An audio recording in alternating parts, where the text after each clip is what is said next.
Paul is going to get the support that he's looking for, but he laid out a very clear vision of how he would run the speakership, and I thought the members responded very well to it. It's not often anyone plays strong arm with every member of a political party in Congress and gets away with it. Then again, Paul Ryan obviously felt he had nothing to lose in a bid to become Speaker of the House.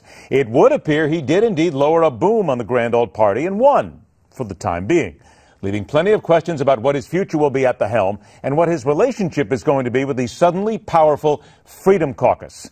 We're joined by a founding member of the aforementioned Freedom Caucus in the House, South Carolina Republican Congressman Mick Mulvaney, and Pennsylvania Republican Congressman, proud member of the American military who flew combat missions as part of Operation Iraqi Freedom, Scott Perry. Congressman both, I'd like to thank you for joining us.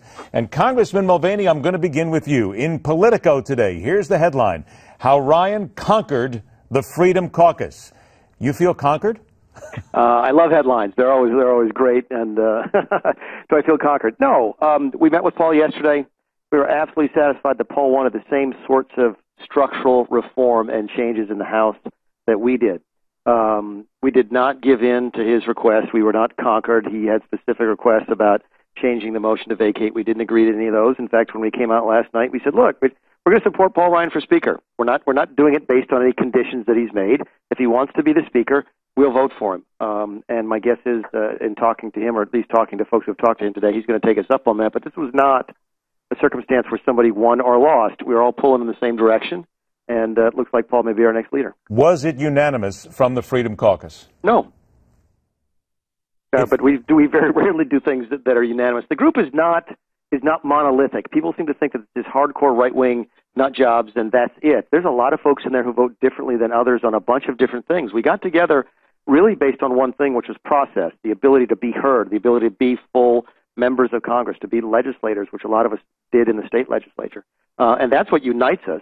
So the fact that we're not unanimous on Paul Ryan doesn't speak to the weakness of the group. In fact, I think the fact we got 70% or so for him speaks to our strength. Congressman Perry, what about those who look at the Freedom Caucus and they say, wait a minute, these folks look like they are hard-nosed, it is their way or the highway, and there's some people actually wondering how and why the Freedom Caucus became so powerful so quickly?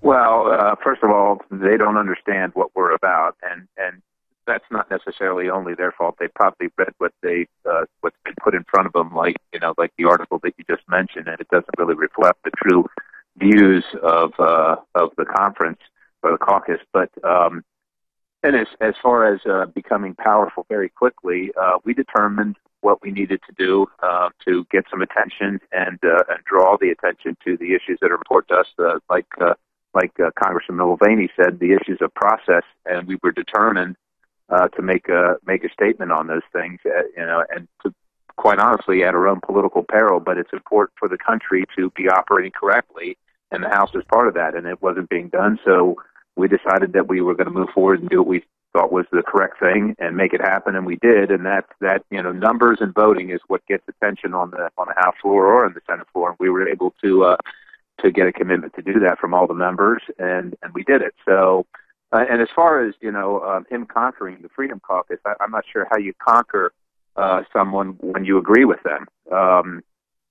And Congressman Mulvaney said it absolutely correctly. He came in, we talked, and we found that we were in agreement on very many things that are important to us. The one thing that we did have discord with was the numerous demands. But we decided that if he could get past those numerous demands, we could get past, voting for someone else and vote for him. Well, what about those demands again? Let me get to you for a second here. What about those demands? Because he seems very specific on what he wants.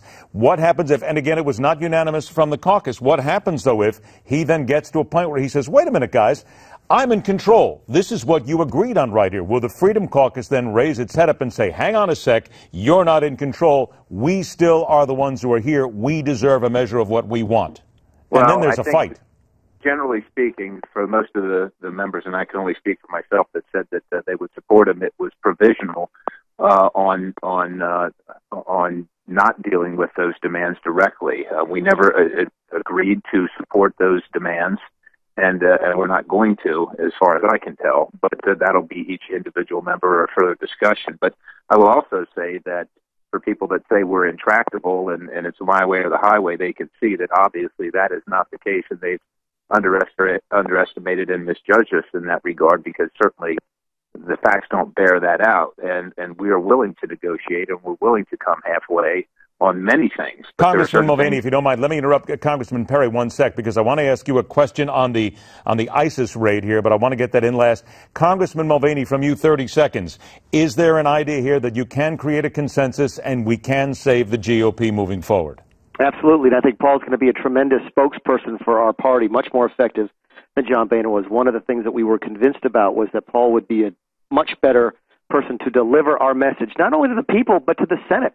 And my guess is what you're going to see in the next couple of months is people are going to realize that the real problem up here, the real roadblock, is the Senate, and that we have to spend some time over there getting folks to reform their operations as well. Congressman Perry, 30 seconds. A U.S. serviceman killed in the hostage rescue mission in Iraq. We now have 6 detained Islamic State militants. 30 seconds into you. How important is it that we get to them, we take them somewhere, and we start interrogating them and learn? Well, it's incredibly important, and it speaks to the reason that Guantanamo remains open and is a viable place for that kind of interrogation. We need this intelligence, and it's fascinating when the president says we're not going to have soldiers on the ground conducting combat operations. The American people should know now that this failed strategy just continues, and we do indeed have American lives in harm's way, and this is absolute proof positive evidence of that. I want to thank you both for being here. The Freedom Caucus is indeed powerful, an important part of what's happening in the Congress. We will talk again. Congressman Mike Mulvaney, Congressman Scott Perry, thank you so much for being here, gentlemen. Mick Mulvaney, I want to correct myself there, if you will. My apologies, sir, if you will. Thanks, gentlemen. We'll talk to you both soon. Next up, scandal in college basketball. What a shocker on the Hard Line.